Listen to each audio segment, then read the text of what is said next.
Baik, Assalamualaikum warahmatullahi wabarakatuh. Kami dari kelompok 11 ingin mempresentasikan penulisan daftar pustaka sistem APA dan sistem MLA mata kuliah Bahasa Indonesia, dosen pengampu Ibu Siti Saidah, SPD MPD. Sebelum presentasi dimulai, saya sebagai moderator ingin memperkenalkan diri dan anggota dari kelompok 11. Saya sendiri Tri Arya Putra dari Prodi S1 Akuntansi sebagai moderator dan pemateri 1. Elza Ayu Zuhelmi dari S1 Kebidanan sebagai pemateri 2, dan Fadilah Nurul Agustin dari S1 Akuntansi sebagai pemateri 3. Baik, langsung saja ke presentasi. Namun sebelum itu mari kita buka dengan mengucap lafaz basmalah bersama-sama. Bismillahirrahmanirrahim. Saya akan menyampaikan materi yang pertama mengenai pengertian MLA style dan APA style. MLA style dikembangkan oleh The Modern Language Association atau MLA, yaitu sebuah organisasi yang mempromosikan studi bahasa dan sastra. MLA merupakan gaya standar untuk menformat paper dan laporan-laporan di beberapa sekolah dan universitas. MLA merupakan satu dari beberapa model yang digunakan secara umum dalam mengutip sumber-sumber referensi.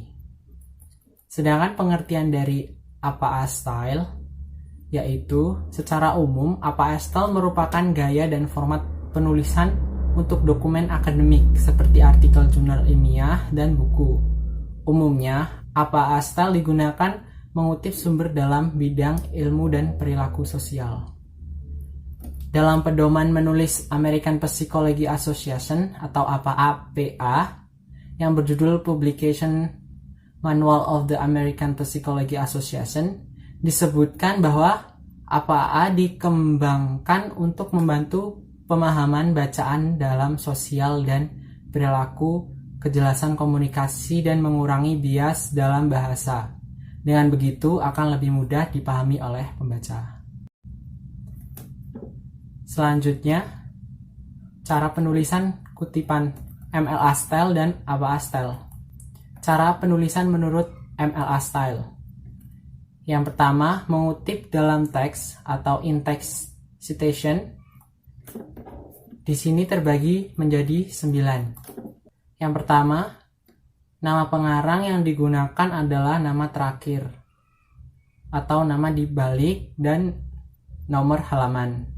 Yang kedua, nama pengarang dalam tanda kurung jika tidak disebutkan dalam kalimat kutipan. Yang ketiga, dua atau lebih karya dengan pengarang sama, nama pengarang yang dikutip diikuti judul.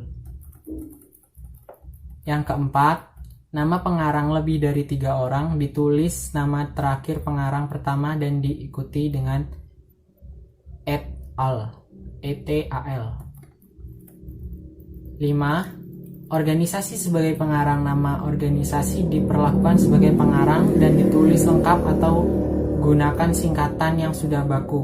Beri tanda kurung nama organisasi jika tidak disebutkan dalam kalimat kutipan.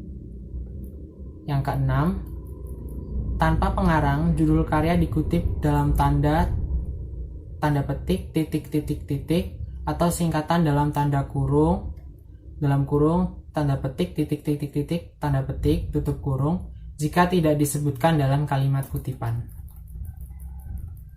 Yang ketujuh, kutipan yang melebihi 4 baris tidak menggunakan tanda kutip, tetapi harus hanging atau indent 1 inci.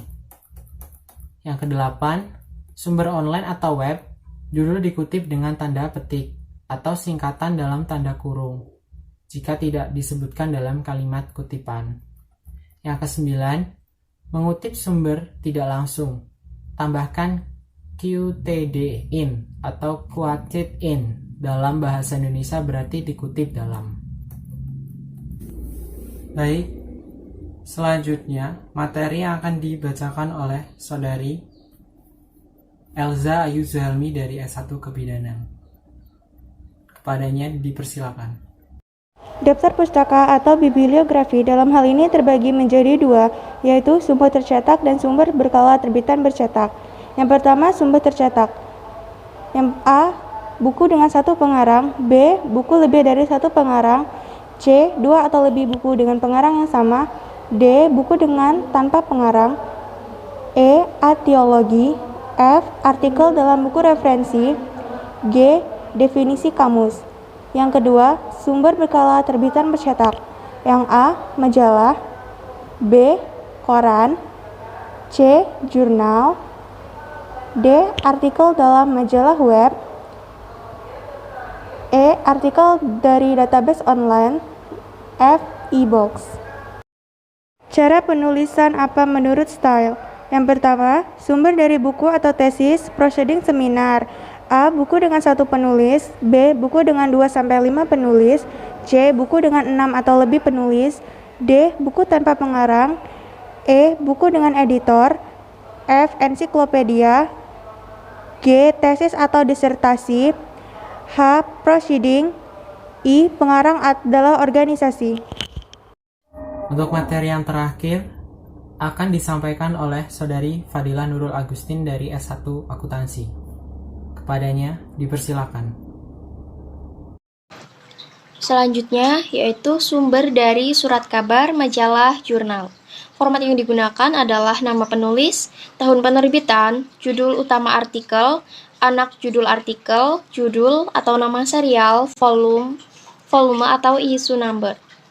Contoh yang pertama artikel online dalam jurnal, yang kedua artikel online tanpa DOI, yang ketiga artikel online dengan DOI, artikel tanpa nama pengarang, kemudian versi online. Kemudian materi selanjutnya yaitu sumber dari website. Penulisan daftar pustaka APA Style dari sumber halaman website tentu saja memiliki format berbeda dengan search lainnya. Oleh karena itu, penting untuk memahaminya supaya karya ilmiah menjadi lebih sempurna. Yang pertama dengan pengarang, kedua tanpa pengarang, yang ketiga video. Kemudian materi selanjutnya yaitu sumber dari materi perkuliahan. Di kalangan mahasiswa, tidak jarang materi perkuliahan yang diterima dijadikan sebagai bahan referensi untuk menyusun karya tulis ilmiah. Meskipun faktanya materi kuliah seringkali tidak dipublish secara formal, selayaknya jurnal maupun buku. Namun apabila materi tersebut adalah bagian dari buku atau artikel jurnal, maka sumber kutipan dan daftar pustaka harus ditulis. Kategorinya yang pertama yaitu buku kuliah. Materi kuliah yang ditulis sendiri oleh dosen dalam buku pelajaran tapi tidak diterbitkan secara legal atau tidak memiliki nomor ISBN, maka harus ditulis sebagai publication of limited circulation di daftar pustaka. Kemudian handouts. Materi handout yang didapatkan selama proses perkuliahan atau kunjungan lapangan maka dituliskan menjadi unpublished paper present at a meeting di daftar pustaka. Yang ketiga yaitu materi online. Itulah penyampaian materi dan presentasi dari kelompok 11 mengenai penulisan daftar pustaka dan cara mengutip sistem APA dan MLA. Apabila kurang jelas dalam penyampaian materi, bisa ditanyakan melalui kolom chat yang telah disediakan.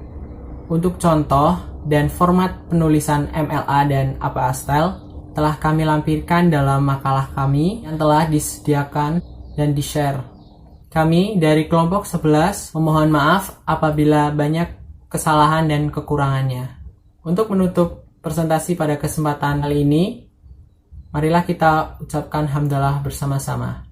Alhamdulillahirabbil alamin. Saya mewakili kelompok 11 mengakhiri presentasi pada kesempatan kali ini.